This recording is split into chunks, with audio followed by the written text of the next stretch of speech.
আসসালামু আলাইকুম রহমতুল্লাহি বারকাতুহু। অনেক দিন পর পোস্ট করলাম। সময় স্বল্পতার কারণে তেমন একটা পোস্ট করা হয় না। ইনশাল্লাহ আগামীকাল থেকে রোজা রাখবো। তো প্রতিবার রোজাতে ডাল বাটতে হয় পাটাতে। তো ওই ঝামেলাটা এড়াতে আমি এবার ডাল ব্লেন্ডার করে নেব সিদ্ধান্ত নিয়েছি।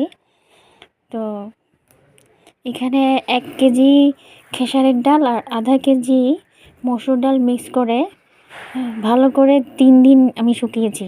2 দিন আকাশ মেঘলা থাকার কারণে তেমন একটা ডাল রোদ পড়েনি ডালের উপর।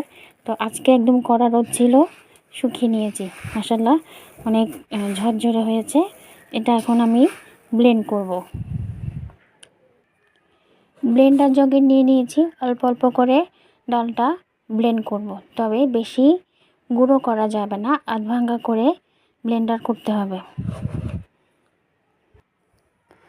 দেখুন খুব সুন্দর করে আধ ভাঙ্গা করে নিয়েছি ব্লেন্ডারে। আলহামদুলিল্লাহ অনেক হয়েছে। আশা রাখি পুরো রমজানে কাভার করতে পারবো।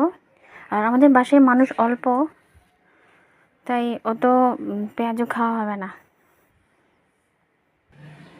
আপনারাও এভাবে করে নিতে পারেন মিক্স ডালের পেঁয়াজও।